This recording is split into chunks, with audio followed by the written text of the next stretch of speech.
ఎన్నికల్లో భాగంగా ఈరోజు పద్మనాభ సత్రం బూత్ అయితేనేమి, అదేవిధంగా బసాపాళెం పంచాయతీకి సంబంధించినటువంటి ఎన్టీఆర్ గిరిజన కాలనీలో ఈరోజు ప్రతి గడపకు ఈ యొక్క ప్రచారం నిర్వహిస్తా ఉన్నాం. స్థానికంగా ఉన్నటువంటి నాయకులందరూ ఉన్నారు, మండల నాయకులు, స్థానిక నాయకులు, మరి గ్రామ వార్డు మెంబర్లు, వాలంటీర్లు, మహిళలు అందరితో కూడా కలిసి ఈ యొక్క ప్రచారం ఏర్పాటు చేసుకున్నాం. మరి ఈ కాలనీకి ముందు వచ్చేసి రామనాథపురం కూడా తిరిగాం. వెంకటేశ్వర రెడ్డి గారి ఇంటి కానీ ప్రారంభించాం. ఈ కార్యక్రమానికి చాలా అనూహ్యమైనటువంటి స్పందన ఉంది. ఎంతో ప్రతి ఒక్కరు కూడా ఆప్యాయతగా మేమందరం కూడా ప్రసన్న కుమార్ రెడ్డిని గెలిపించుకుంటాం, వేరే ఎవరెవరు వచ్చినట్టు కానీ మేము వాళ్ళ మాటలు వినే పరిస్థితులు ఏమయ్యా, తప్పకుండా జగనన్న మీద నమ్మకంతో ప్రసన్న గెలిపించుకుంటామని చెప్పేసి ముక్తకంఠంతో ఈ కాలనీ వాసులందరూ కూడా ముందుకు వచ్చారు. చాలా సంతోషం. ఈరోజు ఈ యొక్క మన పద్మనాభ సత్రం పంచాయతీ సంబంధించి ఇటు బసవాయపాలెం ఉన్నా, అటు తలమంచి ఉన్నా, పాత లెక్కలు ఉన్నా అందరు నాయకులు కలిసికట్టుగా వచ్చి ఈ యొక్క ప్రచారాన్ని అందరూ కూడా స్పందిస్తూ మేము కూడా ఈ ప్రచారం వెంట నడుస్తామని చెప్పేసి అందరు నాయకులు ప్రతి ఒక్కరు కూడా ఏ ఒక్క కాలనీకి విడకుండా ప్రతి కాలనీ వాసులు కూడా వచ్చేసి ప్రతి కాలనీ నాయకులు, మా స్థానిక సంస్థల ప్రజాప్రతినిధులు, మా వైఎస్ఆర్ పార్టీ కన్వీనర్లు అయితే, సర్పంచులు అయితే, ఎంపీటీసీలు అయితే, ఎక్స్-ఎంపీటీసీలు అందరం కూడా ఈ కార్యక్రమంలో పాల్గొంటా ఉన్నాం. మరి ఇక్కడ ఉన్నటువంటి నిరక్షరాస్యతతో ఉన్నటువంటి పేద ప్రజలు చాలా మంది గమనించాలి. ఈ పార్టీ జగనన్న పార్టీ వచ్చిన తర్వాత గతంలో మీకు ఎన్నో పార్టీలు వచ్చినాయి, ఎంతోమంది నాయకులు వచ్చారు, ఎంతోమంది ముఖ్యమంత్రులు వచ్చారు.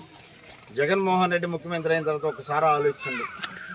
మన ఇంటికే వాలంటీర్లు పంపించి మీకు పెన్షన్లు ఇవ్వటం అయితేనేమి, మరి మీకు ఇంటికే మరి పౌర సంబంధాలకు సంబంధించినటువంటి రైస్ ఇవ్వటం అయితేనేమి, మీకు ఏ కార్యక్రమమైనా చెప్పిన విధంగా చిన్న బిడ్డలు మీరు చదివించుకుంటే అమ్మఒడి అయితేనేమి, గతంలో మీరు పొదుపు లక్ష్యంలో ఉంటే ఆసరా అయితేనేమి, పొదుపు లక్ష్యం ద్వారా లోన్ తీసుకుంటే సున్నా వడ్డీ అయితేనేమి, ఇంకేదైనా అమ్ముకోవాలి చిన్న వ్యాపారాలు చేసేవాళ్ళంటే చేదోడు అయితేనేమి, 45-60 సంవత్సరాల మధ్య ఉన్నటువంటి ఎస్సీ, ఎస్టీ, బీసీ, మైనార్టీ మహిళలకు చేయూత అయితేనేమి, ఇటువంటి కార్యక్రమాలన్నీ కూడా గతంలో ఏ ప్రభుత్వం ఇవ్వాల. ఈరోజు ఇస్తున్నారంటే జగన్మోహన్ రెడ్డి గారు. మీరు ఒకసారి ఆలోచించండి.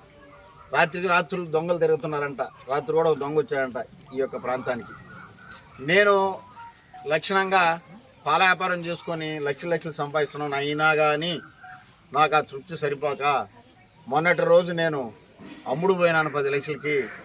మీకు కూడా ఏదో ఒకటి తీసుకొచ్చి రాత్రులు ఆ దొంగిలించబడ్డ సొంతులోంచి మీకు కూడా కొద్దిగిస్తామని తిరుగుతూ ఉన్నారు. నమ్మొద్దు. అది ఏంటంటే ఆ ఒక్క కార్యక్రమం ద్వారా మన బతుకులు బాగుపడవు, మన బిడ్డల భవిష్యత్తు బాగుపడదు. ఏదో ఒకటి సాధించుకోవాలా, మమ్మల్ని ఏదో సంతలో పశువులు కొన్నట్టు కొన్నారు, మేము కూడా పోయేసి కొంతమందిని చీకట్లో పోయేసి మీ పార్టీకి కొంతమందిని మేము కొట్టామని చెప్పి వస్తూ ఉన్నారు. ఎవరు కూడా దానికి తావేవద్దు.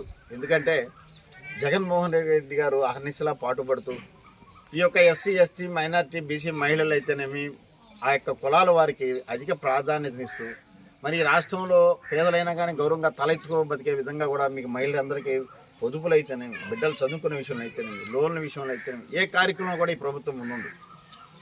మరి జగన్మోహన్ రెడ్డి గారు ఏని ప్రవేశపెడితే అవన్నీ కూడా మన నియోజకవర్గంలో తూచా తప్పకుండా పాటిస్తూ ప్రసన్న కుమార్ రెడ్డి గారు ఉన్నారు. ప్రసన్న కుమార్ రెడ్డి గారు మీరు నిత్యం చూస్తూ ఉంటారు, ఆయన ఎవరో మీకు తెలుసు.